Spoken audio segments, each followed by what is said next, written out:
Hi, everybody. Thanks for coming.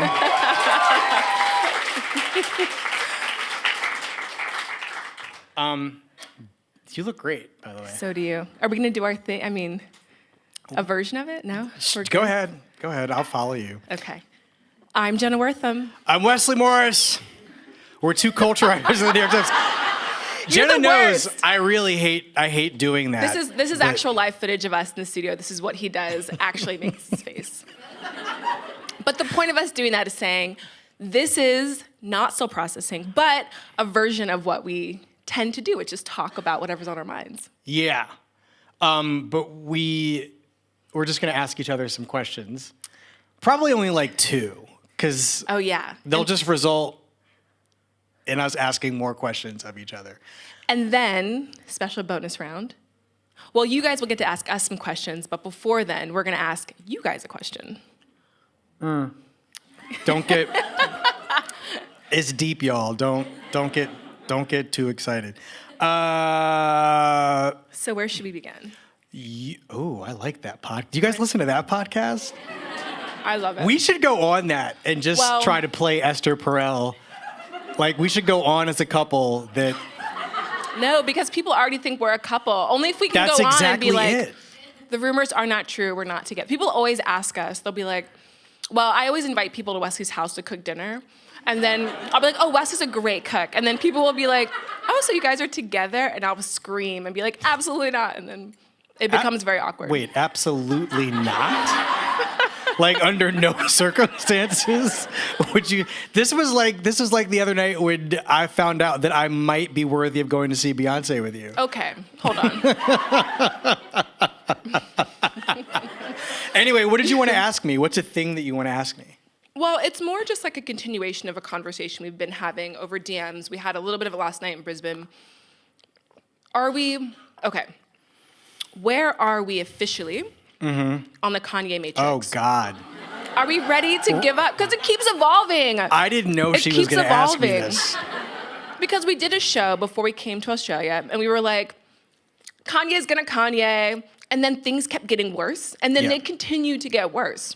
How many, you guys are pretty familiar with what's been going on for the most part. Kanye West, American rapper, has just been kind of going off on Twitter. I mean, how else to describe it? I would extra qualify American rapper by saying ingenious musician, just to like emphasize the reason this is so important, right? Like ingenious, prolific, right? And voice megaphone for Black concerns. But that seems so long ago now. I mean, long ago. But wait, so your question is like, what do we do with Kanye? No, we can't do anything with Kanye. But really though, that's the thing. It's like he's clearly making his presence known. He has views. He wants them to be heard. He tweeted today, it was like Twitter versus Kanye West, and it was just like, okay, I mean, if you want to frame it that way, I mean, you're choosing to tweet. But, I guess we've been having this conversation about watching infrastructures and power structures be dismantled and kind of people ascend and people descend. And I'm just interested in kind of like, what is happening with Kanye? And are we ready to stop paying attention? Is it still worth paying attention? I think it's worth paying attention because I think it's never... Okay, so let's just take a deconstructivist approach to Kanye. Let's just remove all intentionality from anything he's actually doing. He's actually doing it. I'm not trying to take authorship away from the chaos that he is causing for himself and for other people, but let's just assume that he kind of knows what he's doing, right? Which is a question that people... I think that's a safe assumption. Right, I mean, and I don't mean like there's nothing savant-like about what's going on with him in these tweets. But I'm just saying that there is a point of view that I think, let me rephrase this. Intellectually, I understand why everything he's saying is troublesome and bad and problematic, right? Like, my brain understands all of this. But I actually think that it might be worth thinking about, and this is where I am on this mostly. I think it might be worth trying to think about whether or not he is trying to liberate Black people from a kind of monolithic thinking about themselves by offering himself up as an example of somebody who doesn't have to be, to use a shorthand, a Huxtable, right? He doesn't have to be a model anything. And this is an extension for anybody who knows Charles Barkley, an American basketball player, famous in the 1980s and early 90s for any number of not great things. He was a very good basketball player on a team that never managed to get to the finals or win, actually. But the big controversy with Charles Barkley for a minute was about his declaring that he didn't want to be a role model. And it wasn't his responsibility to do that. It was slightly different from OJ's relationship, his stated, OJ Simpson's relationship to his stated blackness, which is that he wasn't Black. He was OJ. Okay. He's been waiting a long time to do that, I feel. I've never done that before. Glad you got to I'm do proud it of myself. in front of a live audience. But I actually think that Kanye West is an extension of these sorts of people. And he's slightly different from other American Black men who, and now, with, it's not just men.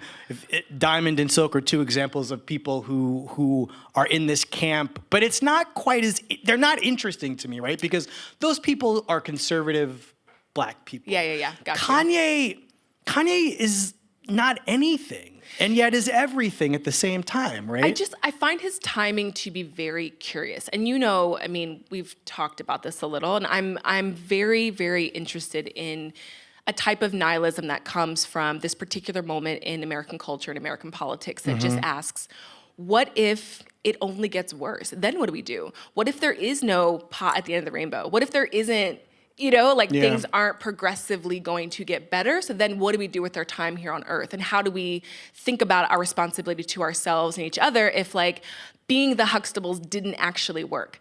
So when I think about Kanye in that framework where maybe he's pushing against that construct and that constraints, I'm actually very interested in what he's doing, aside from the fact that the things he's supporting are causing actual people actual demonstrable harm. Right. But I just think his time is so curious because I'm like, why didn't you wait till we'd forgotten about Black Panther? Or why didn't you wait until we weren't still high off of Hidden Figure? We're just in a moment of Black collectivism that is not necessarily about Black excellence. It's more about a kind of insulation and getting back in that mecha suit, except we're all in it. It's not individually being piloted. We're all in that same mecha suit, just we're rocking out. And it's no one asked to be liberated from this idea that Kanye has of Blackness. That's the thing that's so curious about him deciding right now is the time to throw a dirty bomb on the subway and be boom. It's nobody needed you. You're not saving anybody. You're not ostensibly saving anybody from themselves or anybody. Time. Well, I don't know. This is the thing about this. It's so fascinating to me. Look, and I don't have all of me thinks that it's something like what he said to TMZ, or was it yesterday? We can't tell what I don't know what time it is anymore. We don't know what Sorry, time it is. But at some point in the last 48 hours, because I got 2 news alerts about it, and y'all know, if you listen to the show, I'd stop with the news alerts. Come on. Kanye said something, and I need a news alert for that. But I got a news alert that basically said, Kanye West says that slavery was a choice. Who sent that? What news service sent that? Probably the Hollywood Reporter, which is one of the, it's okay, so fine. Shame on me. I was going to say, Shame on me. But I got a news alert from the Hollywood Reporter. That's so stressful. I'm so sorry that happened to you. Me I don't know too. what I would do with that. But what do you do with, so now what do you do? I know what to do with something like that. Because at some point you become aware of the fact that this is a person who is espousing, are these espoused views? He's just spewing all this stuff. And it's ahistorical. It's probably anti-historical, really. Right. Something like slavery was a choice is anti-historical. And then also the refusal to back down when people are just coming at him in his mentions. Let's talk about why this is factually inaccurate. Right, let's just have a conversation about why. He's like, no. Clearly, I'm right. It's pretty bonkers. That's where I don't want to give him. This is where I think just sort of removing his intention from what's going on is important. But I want to believe this is a person whose actions are of a piece. I mean, they're obviously incoherent, but what if there's a long game here?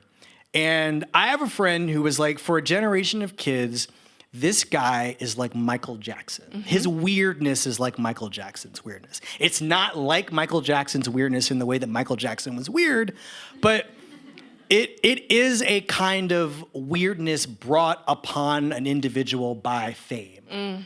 And I think that a lot of what Kanye is dealing with has to do with being extremely famous and having married into people who are obsessed with fame. Yeah. And I've never been famous. Well, also obsessed with fame, but also really leaning into the way fame turns you into, it turns you and your lifestyle into a kind of Galapagos. Like at some point it's just evolving on its own and you're like, I don't know what that is. Like you don't look like people anymore. You literally are living on an island by yourself and you're evolving in a different pace than the rest of us. Calabasas will do that to you. Yeah. So I think that there is something about his relationship to the Kardashian family, the Kardashian family's priorities and how apparently totalizing they are.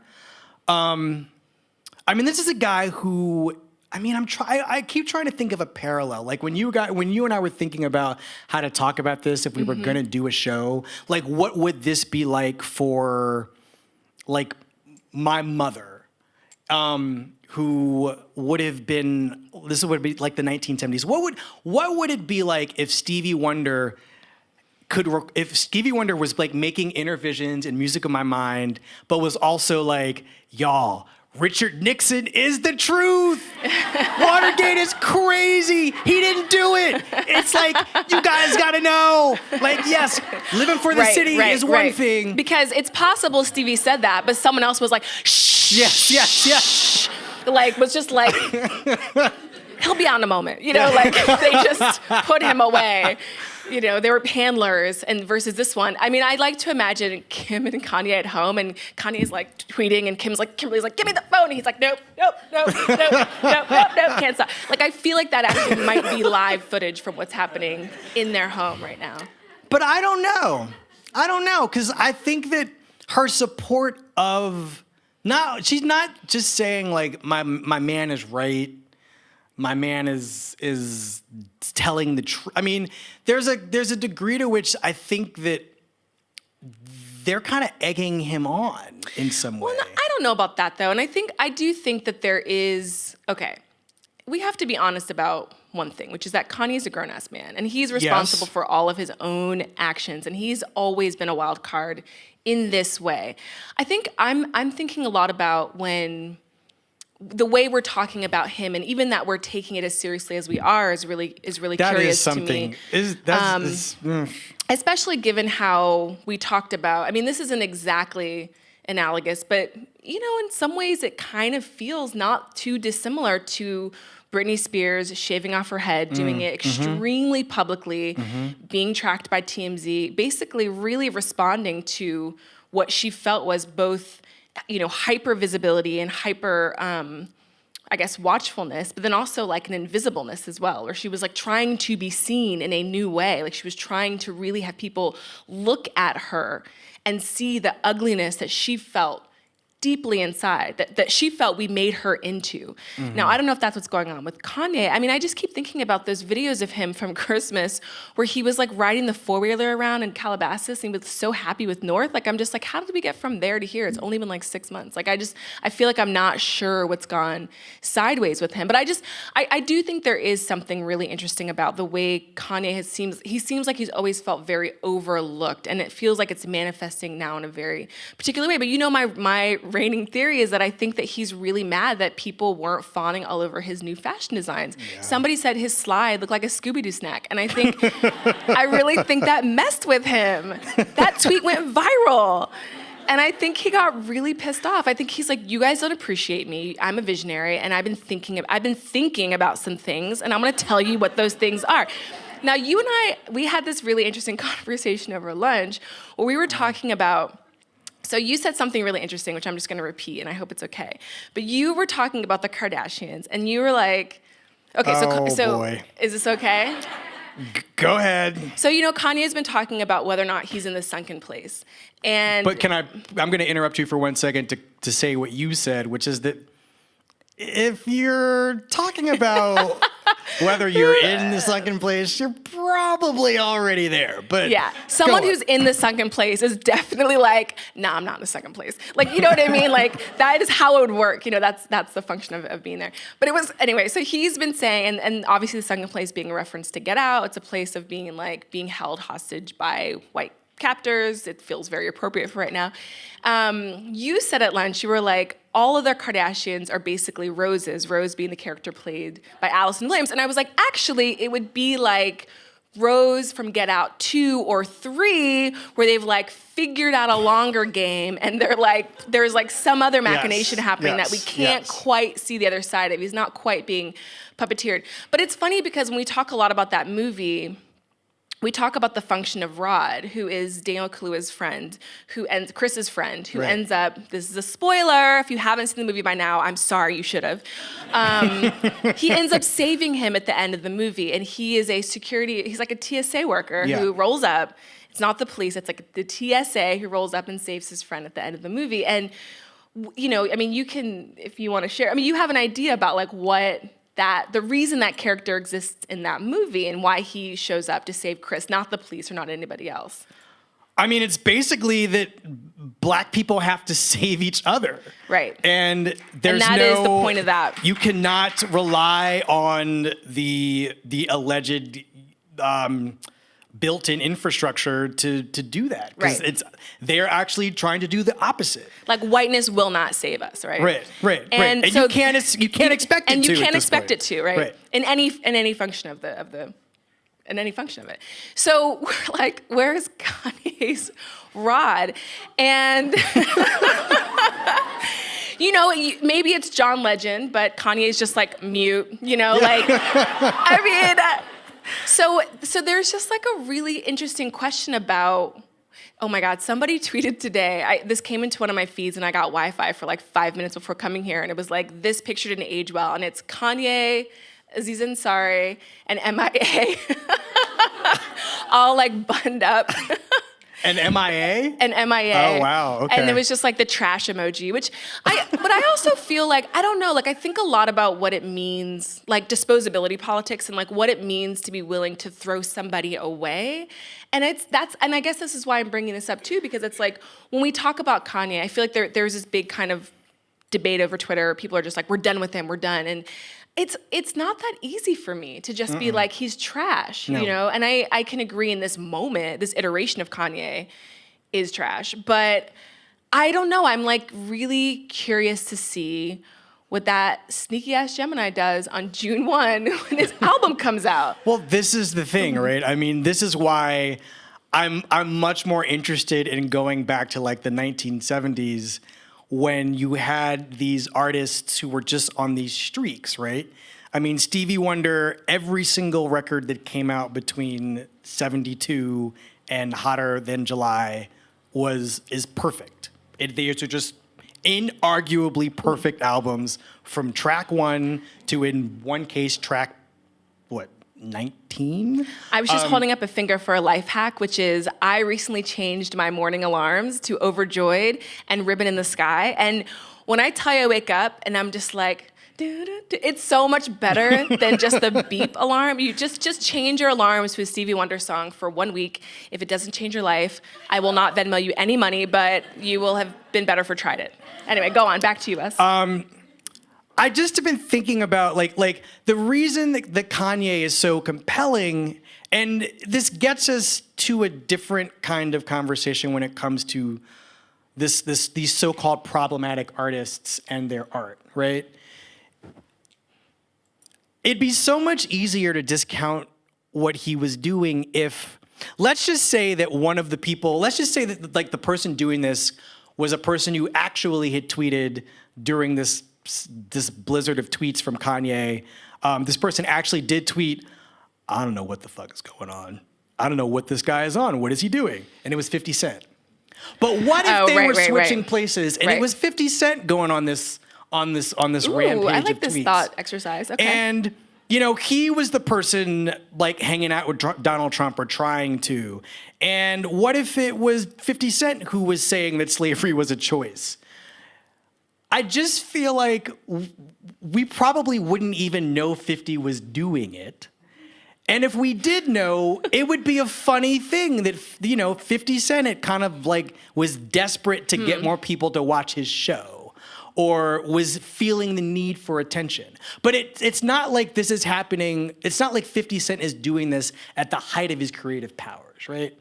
But this is a person in Kanye West who is on a not dissimilar, there's almost nobody making music right now who is close to the Stevie Wonder streak and the Beatles streak of just every single album they make is perfect and artistically daring and advancing music to a place it had not previously been.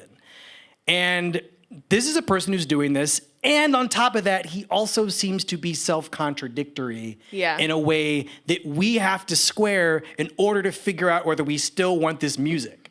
And the thing is, I still want the music. Well, I mean, but isn't the question though, I mean, we were talking about this earlier, but like, and you kind of brought this into the room when you were talking about there is potentially a certain layer or a certain generation of people, maybe younger, not that much younger, who really idolize Kanye in the way that he tries to really throw wrenches in systems. There are a lot of people who are very interested in throwing wrenches in systems and seeing what breaks and seeing what happens when things break. So my question though is, maybe Kanye doesn't care if we want his music. Well, hold on. But I'm just saying, like, he might not be making it for us anymore. I don't know who he's making it for. Is he making it for Donald Trump? You said we. I'm just challenging you on that. I'm basically saying maybe he's not thinking about the people who are most upset about it. I hear what you're saying, but I guarantee that in February, when the Grammys come, if this album actually even comes out on June 1st. He said he was going to have the Yeezys. He said no. He said the Grammys are over. Stop. He's doing the Yammies. Am I not right? He said, he did say it. Okay, I'm just saying. I don't believe him because Kanye is also full of shit. Kanye you could answer my question with that. Kanye wants the Album of the Year Grammy. He wants it. And if they ever nominate him for Album of the Year again, he's going to go. And you have to submit yourself. He, unlike Frank Ocean, right. Kanye is going to submit. And did he submit for Life of Pablo? I can't remember.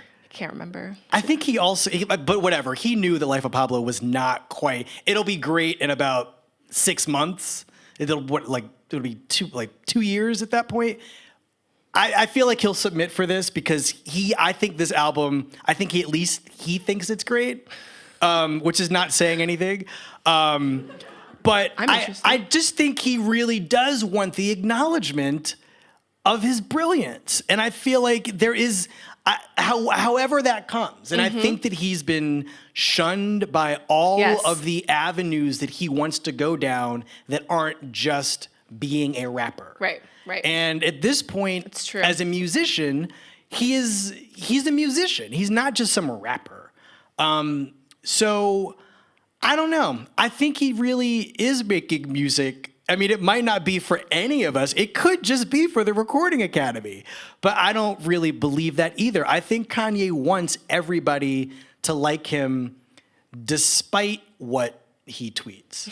I think he wants the art to not even exonerate, but he wants it to be known that he is brilliant regardless of what is coming out of his mouth or from his fingertips through Twitter. He's doing that thing in a breakup where he's just being as terrible as he possibly can to like still get us to respond so that he can prove that we're still paying attention and still love him a little bit. But I have but here's a question. I mean, I know that we presented John Legend as a discarded Rod figure. But what do you think Jay-Z and Beyoncé are doing over breakfast if they even still eat together anymore? Like, see, this is why you're not coming on the Beychella tour with me, because of comments like that. I'm just saying, I don't. She listens to us. Like, come on, she is always watching. I know that. Okay, then Beyonce, since you're listening, what are you and Jay talking about regarding Kanye? Because I really want to know. Well, you know my theory on this, though. I mean, there really is a spectrum. I mean, I think at one point, Kim and Kanye were trying to be the next Beyoncé and Jay-Z, and that ship has sailed. And I think that it's really interesting to watch Kanye attempt or purport to tear down or blow up institutions while still appealing to them, and to watch someone like Beyoncé, like, perform with them, sure, but also she's like levitating beyond them. Like sometimes I feel like she doesn't even walk on the ground anymore. She's so like, I mean, I haven't seen her. What was the last basketball game she was at? Oh boy. I missed it because I was traveling 4 days to get here, but she, I just feel like she's in her own world and she's dreaming so big and she's really thinking about possibilities. Like she is, in a sense, dreaming of Wakanda and what Wakanda looks like here on Earth and here in America. I mean, here, in whatever sense the word that means to you. I think she's really like, yeah, this year Beychella, next year really Beychella. Like, yeah, the big Grammys. Like, I think she is thinking beyond relying on institutions to what it means to become her own institution. And I think Kanye is still very much working within this framework of, he does care. You're right. He does care what we think of him. Whereas I think Beyonce is just like, of course you guys will always love me. Like she's not worried about it. I do think they are actually like more interesting rivals, and not rivals, but like competitors and like peers in a way that wasn't immediately as obvious a few years ago. I actually think he sees her as like, and that it's just so. Well, this is why the Taylor Swift thing is so fascinating. I mean, initially it was on Beyonce's behalf that this whole thing started between the two of them, right? Right. But then they skipped the wedding, and they're dead to them. Oh yeah. Oh yes. You know what I mean? Yes. But I mean, the thing that is the reason that Kanye should be going after Beyonce is because she's I'm trying to think who else is on a streak like this. Because she's the only other person. I like this streak analogy. It's interesting. Because it just doesn't happen that often, right? Right. Where you've got a prolific artist who top of their game. At the top of their game, and they manage to creatively stay there in different formats, on stage, on television, and in the recording studio, and advance music to new and interesting and important places, and from a very high profile perch. That in the history of popular music, that does not happen very often. Yeah. I mean, you could count them on maybe you would use all 10 fingers. I mean, like Elton John had this. The 70s, a lot of people were doing this, but there was a period during which this was a thing that was really interesting because it lasted for about 10 years, and you got some of the greatest recorded music in the history of the world's popular, the English-speaking world's popular music.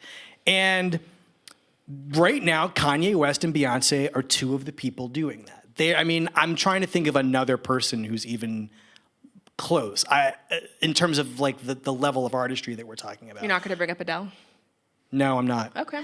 For once, I'm just curious. I was just giving you. For once, Wesley. I do Wesley like Adele, Robert Morris. But we're not. But she's not an I'm album just teasing artist you. in the I'm way teasing that Beyonce and Kanye West are. And also, a lot like artistry in a way. I'm thinking a lot about the St. Pablo tour, and I'm thinking a lot about the recent Beyonce performance.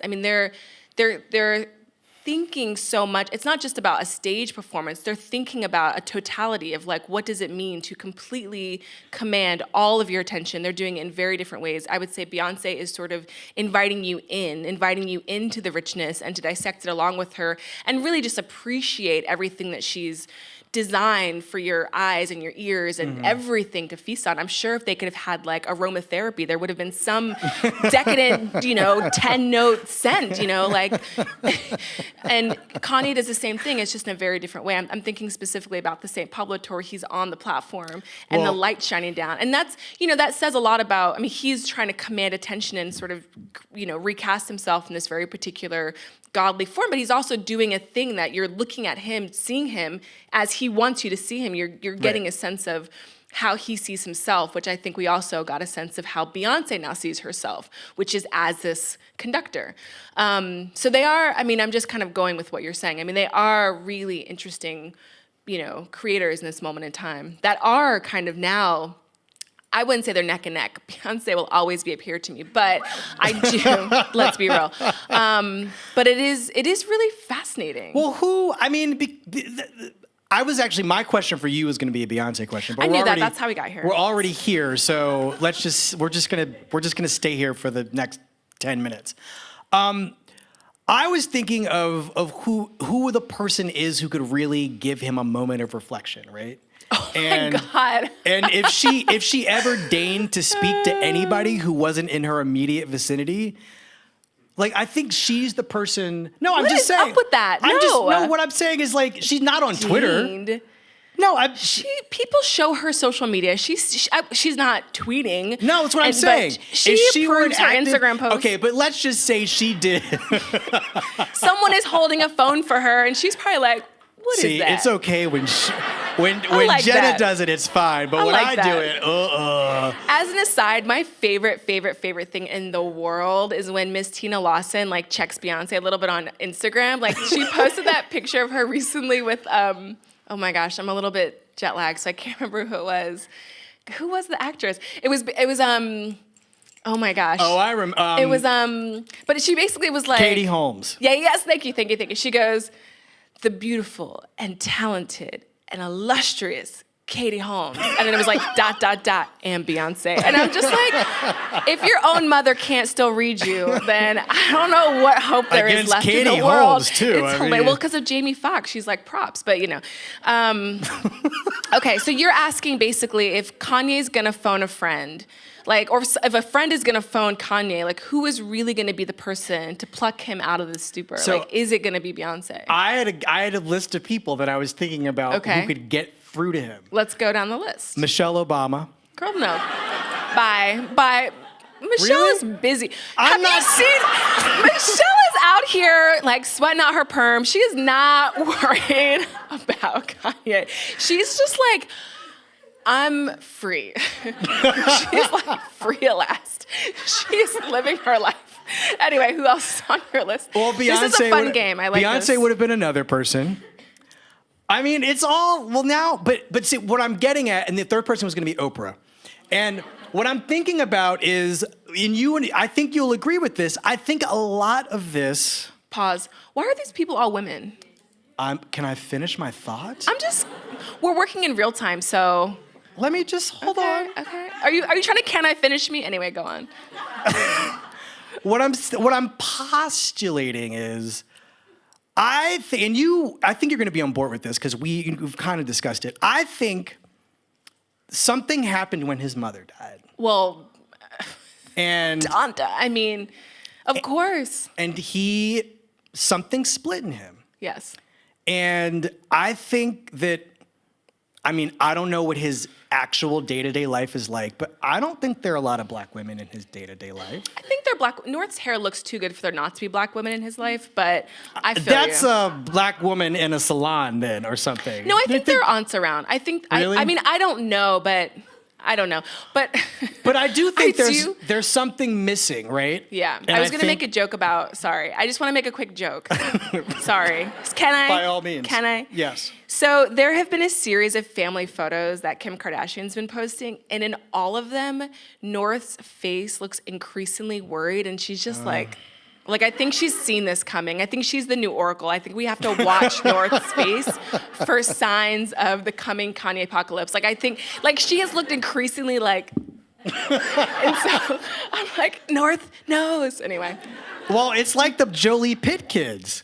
Like when you at some point you were seeing them in these They're pictures. weather vanes, yeah. Right. I mean, kids are always weather vanes. They are. If you could have seen me in the photos of my parents were getting divorced, you would have known something was going on in that family. Right. I mean, the kids are always weather vanes. But So I interrupted you. I'm just wondering whether or not, I mean, to sort of play armchair shrink for a second, I think that there's a broken person that we're talking about in an interesting way, and He's searching, and I don't know what he's looking for. Yeah. And you hear it on something like Life of Pablo. Mm-hmm. It's the album. It's of all his albums, it's the one. Well, maybe My Beautiful Dark Twisted or Twisted Dark Fantasy. I think when he is searching, he is really just searching to fill a void, and the music is interesting for looking for this answer to a question that he isn't even sure how to ask right. And this behavior is some byproduct of that to me. Of course. Absolutely. Of course I agree with you. It was also very telling. I mean, I was grateful to be in and out of Twitter because I didn't really want to get caught up in sort of the popular opinion about what was happening, but I did see a lot of, it's like, what does he have to prove? There were a lot of tweets about how many the thing is that it's like, we can't take your company, Donda, seriously when you talk about how many app developers you have on staff and there is no app. Like, I don't know what y'all are doing, step one. But, he's talking about, I've got all these lawyers, I've got all these people behind me. There is a searching and there is a restlessness and there is like, a compasslessness. Like I don't know what his North Star is. So I think the question about whether or not Beyonce could be that person that's such a funny question because I don't know that she owes him anything. And I actually hope she does not feel responsible for him because she isn't. She had nothing. I mean, if anyone, I'm trying to imagine the conversation like between Jay-Z. I would love to read that fanfic of like Jay-Z tries to go over to Kanye's house and like talk to him. Can even find Kanye? I feel like Kanye's just like running away in like boxer shorts he made himself. Like that episode of Atlanta where Cat Williams is running as the alligator slips out of the house. I mean, doesn't this just beg? At some point, there has to be an Atlanta episode about Kanye West. I mean, it's begging for that kind of dissection and dissertation. I was really struck. The tweet that really moved me and got to me the most of all of this batch of craziness, the one that really moved me, and the one I'd still think about, was very simple, and it said, what did it say? It said, Donald Glover is a free thinker. Mm-hmm. You texted me that, and because we were planning a special Kanye episode, and then we decided to just wait because it's such a moving target, and like it just needs to continue to blossom because we don't know what else is coming. So we might as well also want an album. So. We want the album, and it was just like, who knows what's going to be happening tomorrow? He could be parachuting out of a thing. Like, I just got to wait and let it happen. But what you texted me that, you were like, this is the tweet that to me says it all. And I'm curious to know what you meant by that. Whatever Kanye is feeling as an artist, as a Black person, as a Black American person, as a famous person, as a very, very, very famous person, as a person who feels persecuted, as a person who feels misunderstood.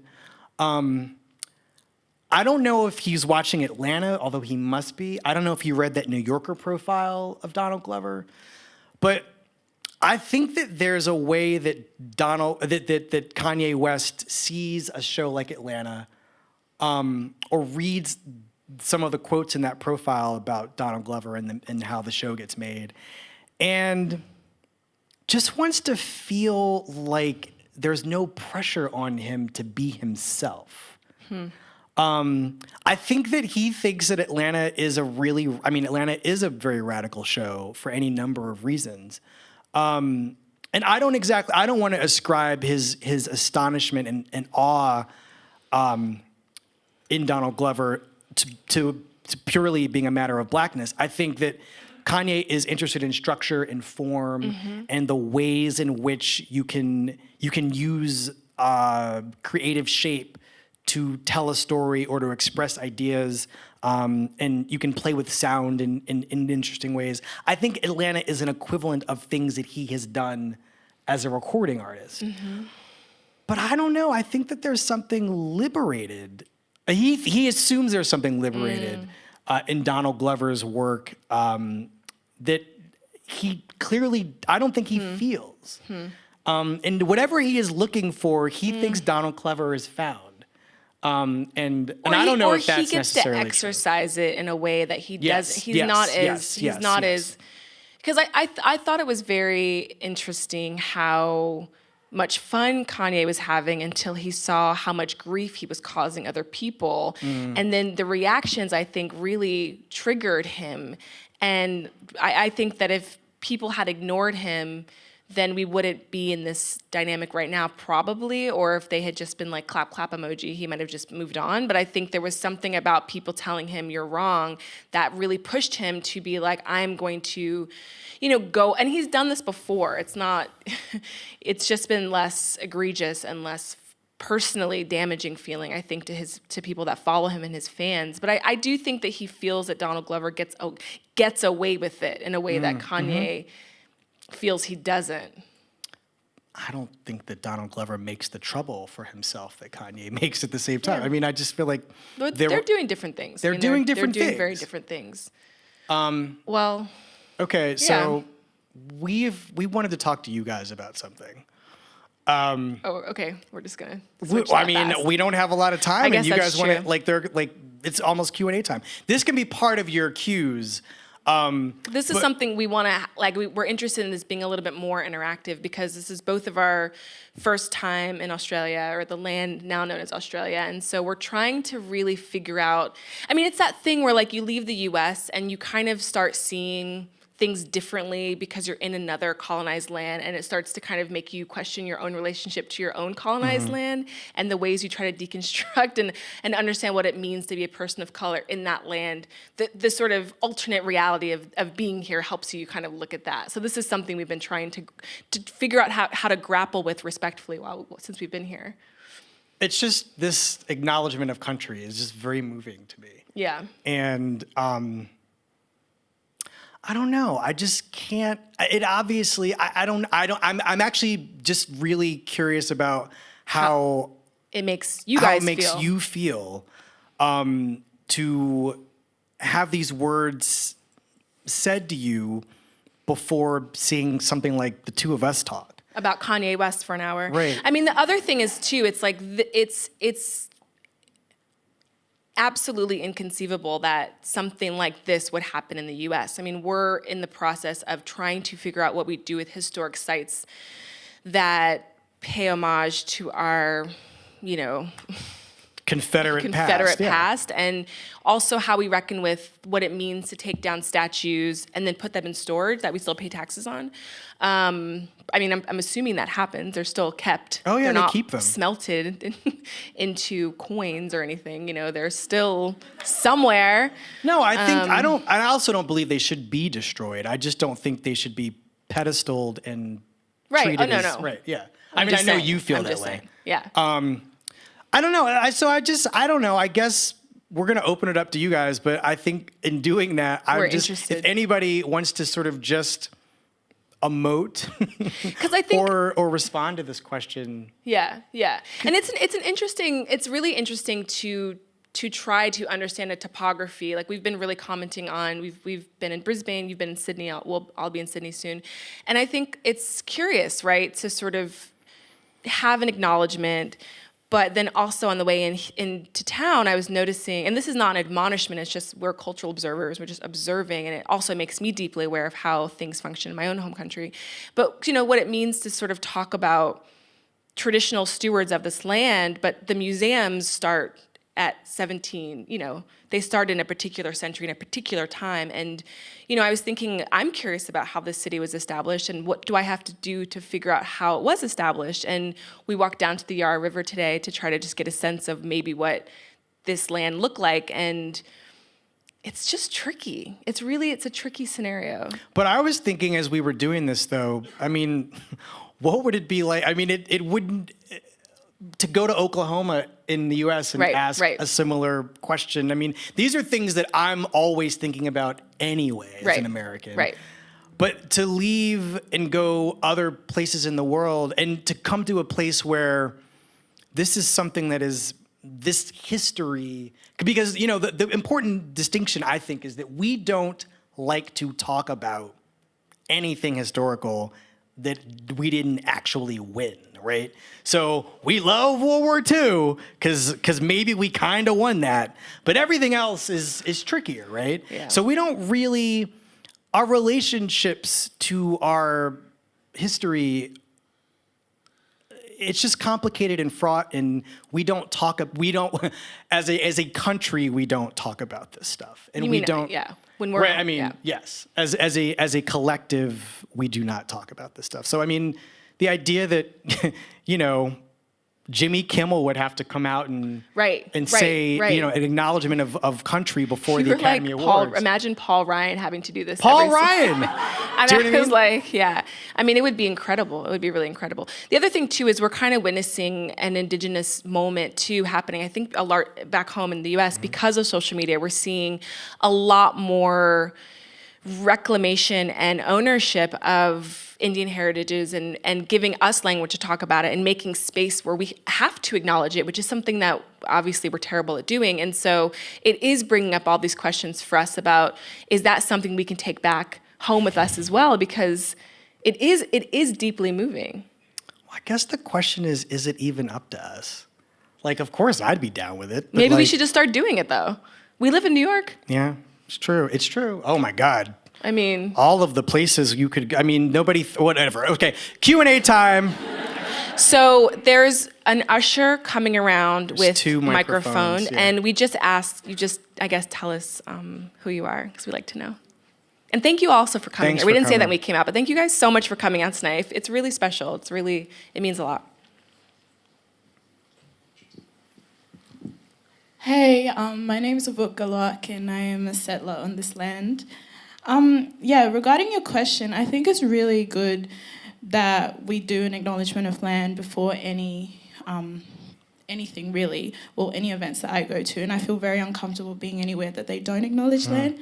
But also with that said, I think it's sort of been a blanket that a lot of people, especially white people, have used as like a way to say, it's the past, like we've gotten rid of like the racism, but still there's no reparations. And like you said, how you went like to museums and the only time Australian history is acknowledged is when like it's been colonized.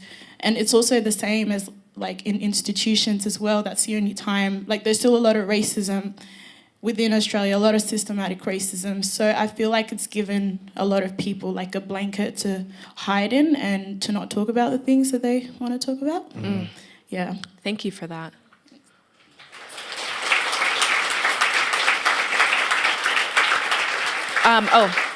Next question, please.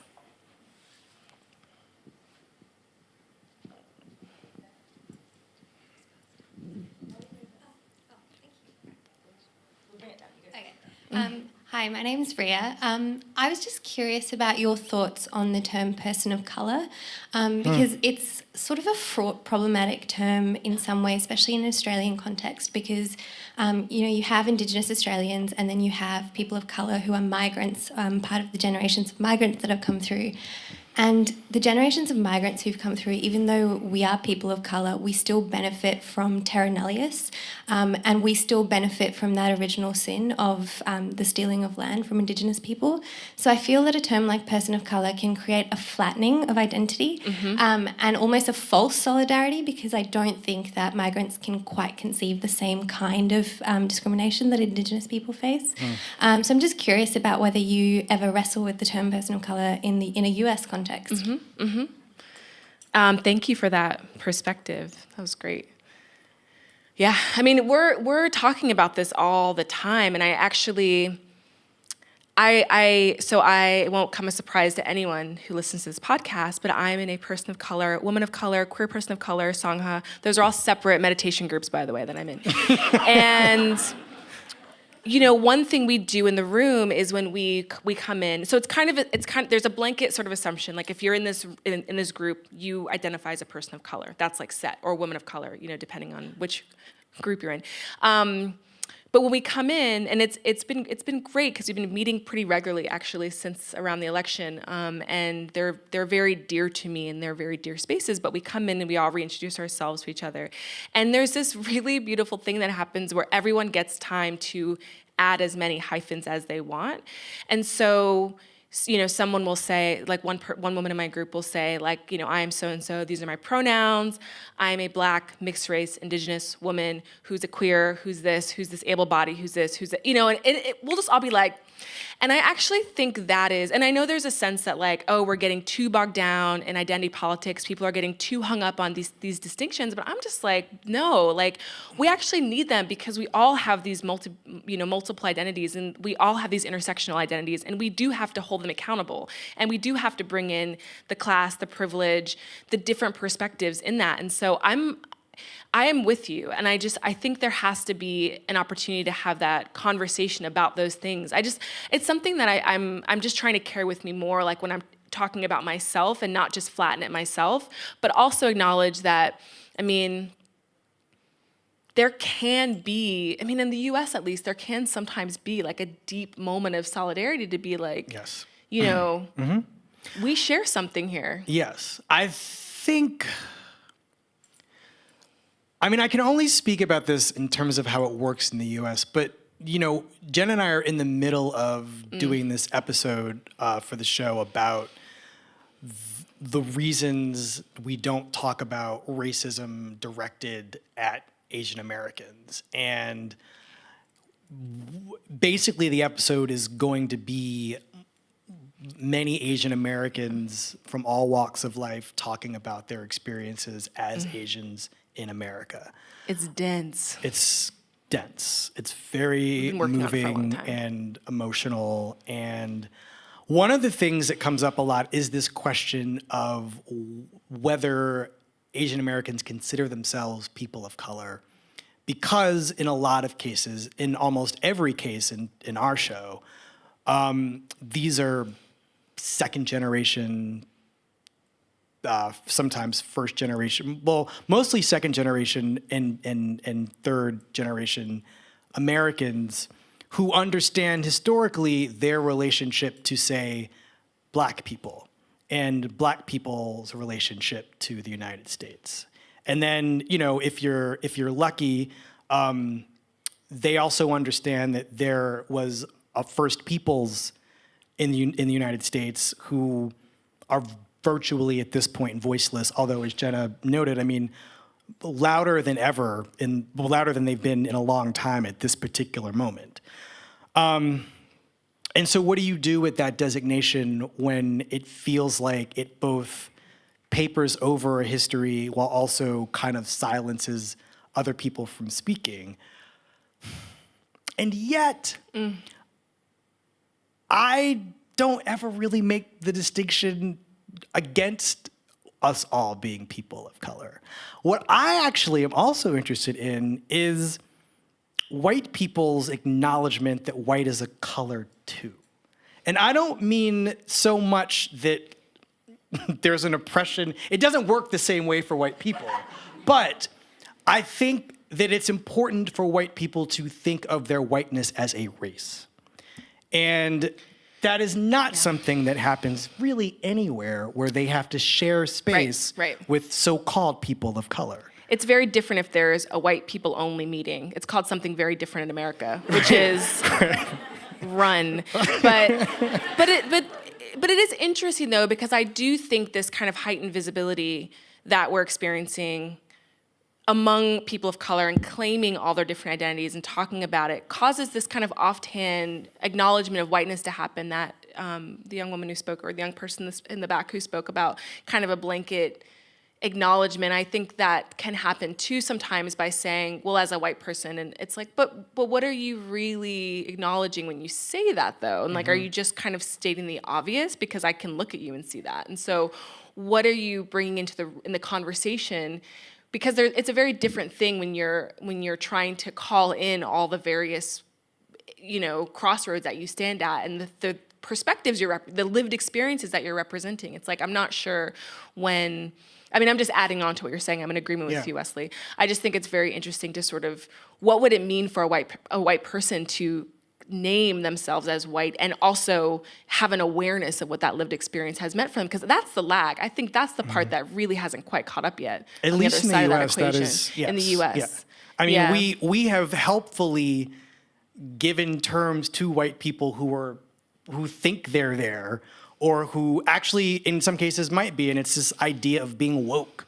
But I am now dissatisfied with that term because it's totally gotten away from its intended meaning, which is for Black people to not fall asleep and have awful things happen to you by the system. Stay woke. I mean, as happens, like all interesting things that come from Black culture and get gentrified and turned into something else. But anyway, we should move on to the next question. We could take one more question, but that was really interesting. Thank you. Next question. Oh, hi. yes, hello. Nashidi. I'm going to drag the question down from these amazing nuanced questions. I just want to know if you'd both had a chance to watch the Charlemagne Kanye interview yet. No. Did this happen today? Yeah, well, oops. Whatever he was on Breakfast Club this morning? The last 48 hours, and he addresses almost everything you spoke about in the first 30 minutes. Oh. We'll have to watch you'll, it. you'll have answers to some of your discussion. Really? This is so exciting. I just wasn't sure if you'd seen it yet. No, clearly No, we not. haven't. Yeah, we've been enjoying this wonderful city. Okay, cool. Thank you. Should I be excited to watch it? I mean, should I wait till tomorrow morning? I don't know. I'm like, okay. I appreciate that. There's Next a question. hand way in the back. Yeah.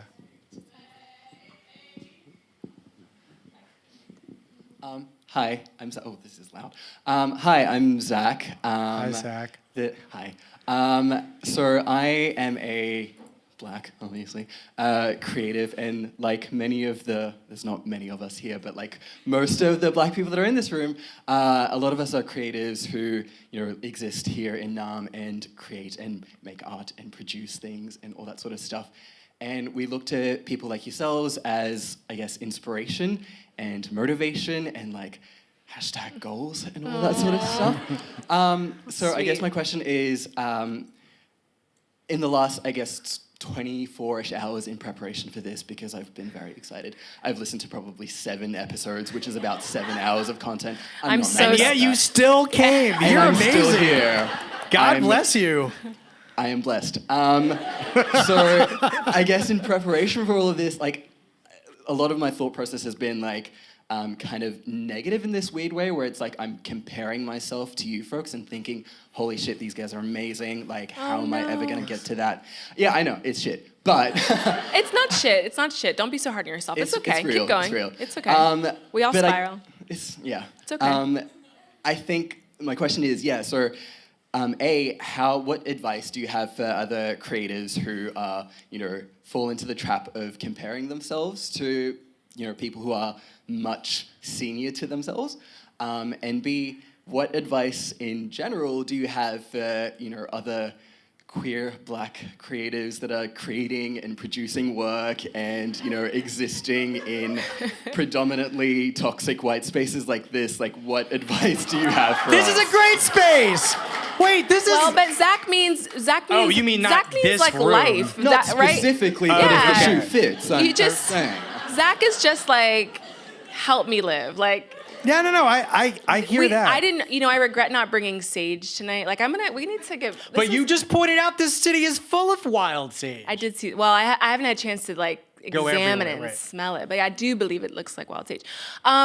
Okay, let's see. That was a great question, Zach, and I really appreciate you bringing that into the room because I think you partially answered your own question too, which is that we both have been doing this for a really long time, and I think the one thing, I fall into this trap too, but I think I'm not saying this happens to you, but I think one thing that happens on social media is that we can look at people, we can feel very adjacent to people we'd like to be next to or closer to, or maybe acquire some of the things that they have, or some, it can feel really easy to get into the trap of like the swiping blues where it's like, damn, everybody's so fly and like I'm garbage and like why I'm not there yet? Like why don't I have these things? And I think it's really easy to forget how much work goes into each person's individual thing. So it can be, at least for me, sometimes I'll be doing that and I'll have to really remind myself like, no, bitch, these people work really hard, like you can have that too, just chill, So sometimes I think I think social media makes it easier for us to compare ourselves and then be down on ourselves about the things we don't yet have. But I don't know. For me in my career, I've always had to tell myself, no one can do what you can do, No one has your brain. No one has your perspective. And that lived experience and that special thing that you do is yours. That's your intellectual property. And so as long as you protect that, and I don't mean not grow or not share your ideas with people, I mean as long as you cultivate that. So sometimes I'll have to make myself a list, like what am I doing this week for my own personal growth? Am I seeing interesting films? Am I looking at art? Am I journaling? Am I doing things to grow my brain and not distract my brain? I mean, I have to really, really work to cultivate that. And that also helps me because usually those things lead to other good ideas and other collaborations. The other thing I want to say is find your people, hold them close, don't let them go. And I think I really, really, really benefit in New York from even thinking about your POC question too, it's like I really am invested in my peers, and my peers aren't just people my age. It's just like other creatives that really, I'm in my 30s, and some of the people I spend my time with are in their early 20s just because I think they're fucking really cool and I like what they're doing. And so I'm like, yeah, I'm coming to your queer Lunar Year party, and like, yeah, I have to be home at 11 because I wake up early, but I'm still coming out for an hour, and I'm gonna get my eagle on. I'm gonna drop it low because I like y'all, and it makes me feel good. And I think I have to remember too that we're all in this together in some ways. And, even being where I am today, it's like I still go into rooms where I am the only woman of color, only queer person of color, and it's not easy. I cry all the time. It's a full moon right now. I recently cried. I won't tell you how recently. It was this morning. And you know what I did? My Wi-Fi in my room was working, and so I texted a few of my friends. I called a few of my friends and was just like, I need an affirmation. And they were just like, girl, you a baddie. And I was like, I am a baddie. And then it was fine.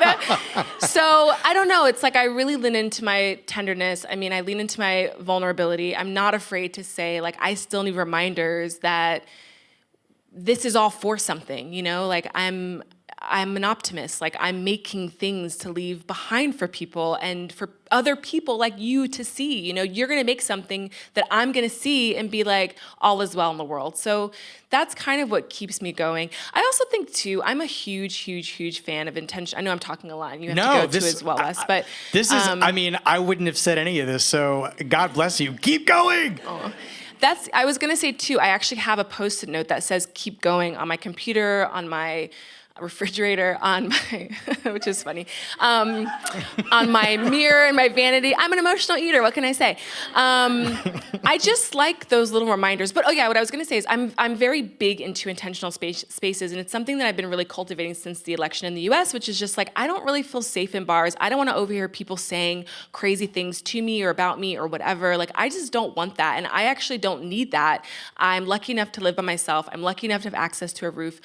And it doesn't have to be my roof. I have friends that have roofs. That's why I'm always inviting people to his house for dinner. It's like we have spaces that we can occupy. And so I'm constantly like, hey, 10 people I like and want to know what you're up to. Like, we're having a potluck. We're having a dinner. Like, let's chill. Or just sometimes I'm like, come over, watch Spice World, which is a real thing I did recently. And that helps me too, because I want to feel agency over who has access to me and who has influence over how good I feel about myself. I don't want anyone to be in control of my self-esteem or my ego or my sense of worth, and I will do whatever it takes to protect that and also embody it with my friends. And I really believe fully that, it's why I feel like I try to take really good care of Wesley too, because if he's not well, I'm not well. If the people in my world aren't well, I am not well. I really believe in collective care. I do take care of myself as well, but I don't know. I hope some of that's helpful for you. Yes. Yeah.